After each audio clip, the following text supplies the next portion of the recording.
역대하 15장 말씀을 통해 우리를 하나님의 뜻을 함께 살펴보며 기도의 제목을 전제합니다. 15장 소제목에 보시면 아사의 개혁이라고 나옵니다. 아사 왕의 이 개혁 운동의 핵심은 우상 숭배의 어떤 전파자였던 태후 마아가를 폐위시킨 일입니다. 아사의 이런 과감한 개혁에 대해서 하나님께서는 그 땅의 평화를 허락하셨고 언약을 지키셨습니다. 오늘 말씀을 통해 우리 안에 남아있는 예수 그리스도보다 높아진 그 우상들을 제거하고 오직 예수 그리스도 안에서 참된 평화를 누리며 살아가는 저와 성도님들 되시기를 주님의 이름으로 축복합니다. 역대하 14장부터 16장까지는 남유다 제3대 왕인 아사 왕의 행적에 대해 기록합니다. 앞서 14장에서는 아사의 제1차 종교개혁과 또 구스 사람 세라와의 전쟁에서 승리했던 사건이 기록되어 있습니다. 오늘 본문인 역대하 15장은 아사의 제2차 종교개혁을 다룹니다. 앞서 14장에서 구스 사람 세라의 군대에 대해 승리하고 돌아오는 그 아사 왕에게 하나님의 계시를 받은 선지자 아사랴가 개혁을 독려하는 그런 메시지를 선포합니다. 오늘 본문에서 가장 강조되는 핵심 주제는 바로 여호와를 찾는 것입니다.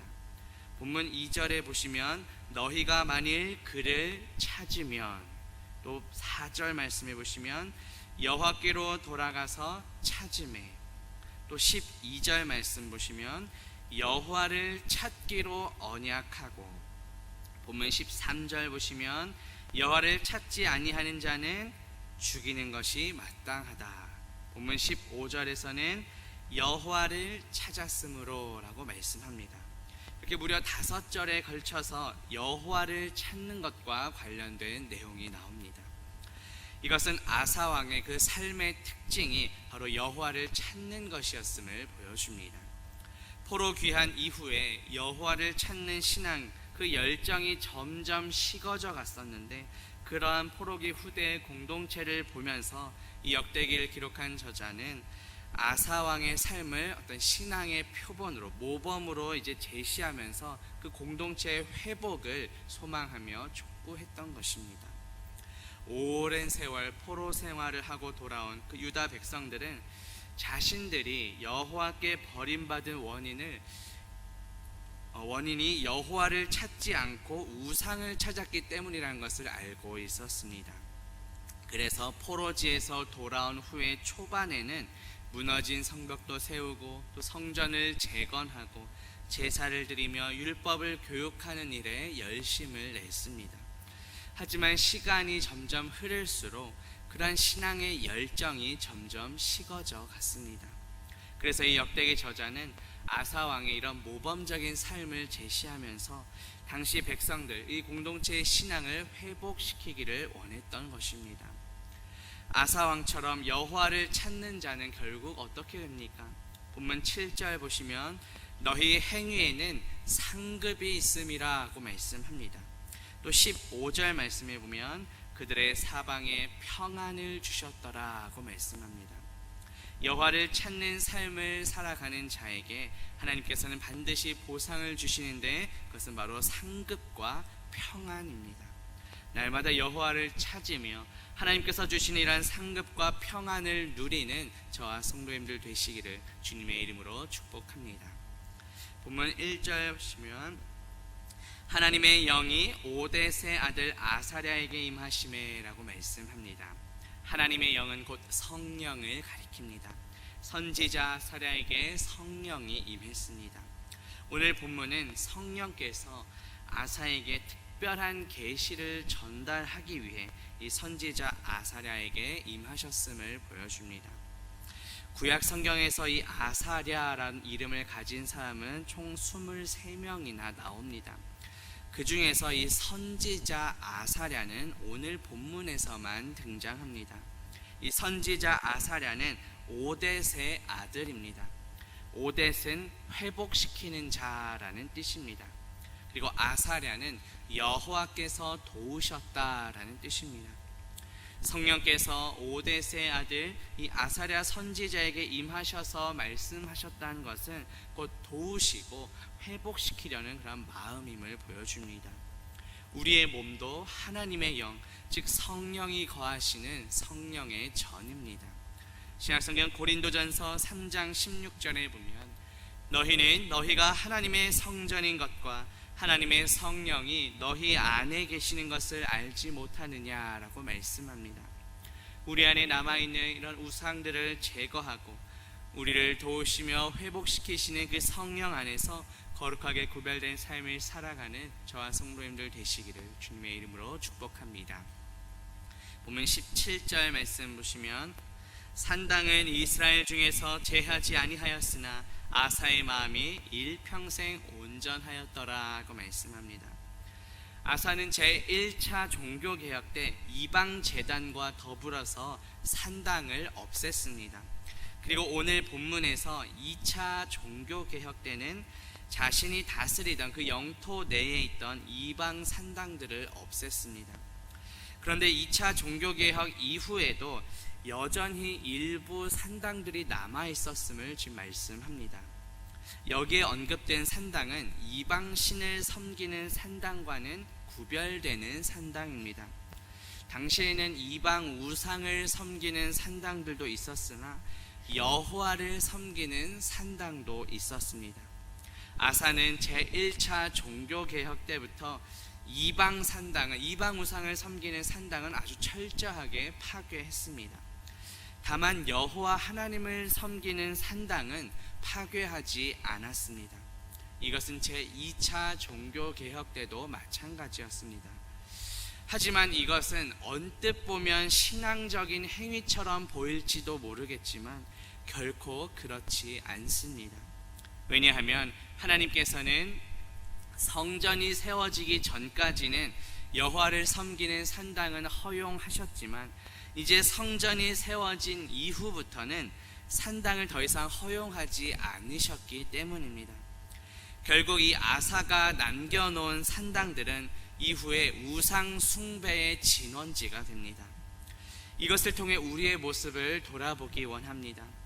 나의 판단과 기준으로 언뜻 보면 믿음 있는 행위처럼 보이는 것들이 하나님의 판단과 기준에서 볼 때는 아닐 수도 있음을 우리는 기억해야 합니다. 우리의 삶 가운데 이렇게 교묘하게 파고드는 우상들은 없는지 돌아봅시다. 여전히 우리의 삶 가운데 교묘하게 남아서 예수 그리스도와 겸하여 섬기는 우상들은 없었는지 돌아봅시다. 성경은 분명히 하나님과 재물을 겸하여 섬길 수 없다고 말씀합니다. 마태복음 6장 24절에 보면 한 사람이 두 주인을 섬기지 못할 것이니 혹 이를 미워하고 저를 사랑하거나 혹 이를 중히 여기고 저를 경히 여김이라. 너희가 하나님과 재물을 겸하여 섬기지 못하느니라 하고 말씀합니다. 하나님과 겸하여 섬기는 이 모든 우상들까지도 온전히 내려놓고 오직 예수 그리스도만을 섬기는 저와 성도님들 되시기를 주님의 이름으로 축복합니다. 보면 17절 후반부에 보시면 아사의 마음이 일평생 온전하였더라 하고 말씀합니다. 비록 이스라엘 중에서 산당을 다 제거하지 않은 것이 바람직한 행동은 아니었지만 그럼에도 불구하고 아사의 마음이 일평생 하나님 앞에 온전했다고 말씀합니다. 이 온전하다라는 말이 히브리어로 샬롬입니다. 어떤 불안이나 동요가 전혀 없는 그런 평화로운 상태, 부족함이 전혀 없는 온전한 상태를 가리킵니다. 물론 이 아사 왕도 연약한 죄인이기에 어떤 신앙적인 기복도 있었고 분명한 과오가 있습니다. 따라서 여기에 나온 이 온전함은 어떤 절대적인 의미에서 완전함이 아니라 상대적으로 이 후대 사람들이 봤을 때 그래도 좀 모범이 될 만한 그런 태도였다는 것을 의미합니다. 산당을 없애지 못했던 그 일만 제외한다면 전반적으로 하나님 앞에서 정직하게 살아갔다는 뜻입니다. 따라서 하나님께서 이 당시 이스라엘 왕들에게 요구하셨던 그런 마음은 어떤 조금의 실수도 저지르지 않는 그런 완벽한 상태가 아니라 다소 실수와 또 연약함이 있을지라도 그것을 인정하고 삶의 전반적인 방향을 하나님께로 향하는 그런 태도임을 보여줍니다. 이와 비슷한 예가 바로 다윗 왕입니다. 열왕기상 15장 5절에 보면 이는 다윗이 햇사람 우리아의 일 외에는 평생에 여호와 보시기에 정직하게 행하고 자기에게 명령하신 모든 일을 어기지 아니하였음이라 하고 말씀합니다. 다윗은 우리가 잘 아는 대로 그 왕의 신분을 이용하여 남편이 있는 여인을 범했던 죄인입니다. 밧세바와의 간음 사건을 숨기기 위해 그녀의 남편이자 또 자신의 충성된 신하였던 우리아를 죽였습니다. 다윗은 비록 철저하게 회개하기는 했지만 그 범죄에 대한 징계로 인해 밧세바와의 그 간음을 통해 난 아들을 잃게 됩니다. 그럼에도 불구하고 이 다윗이 범죄했음에도 불구하고 하나님께 인정을 받은 이유는 무엇일까요? 그것은 여호와 보시기에 정직하게 행했기 때문입니다. 하나님의 말씀에 순종하는 태도입니다. 다윗은 자신의 판단이나 어떤 다른 사람들이 보기에 옳은 것을 행한 것이 아니라 하나님께서 옳다고 여기신 것을 행했습니다. 이러한 다윗의 신앙적인 태도가 하나님께 인정을 받게 되었고 이후에 왕들이 따라야 할 어떤 표준으로 제시가 됩니다. 다윗은 오늘 본문에 나온 이 아사 왕도 다 죄인이지만, 다윗도 아사 왕도 다 죄인이지만 하나님의 은혜 가운데 쓰임을 받게 되었고 다른 왕들로부터 어떤 모범적인 사례로 이제 기록이 됩니다.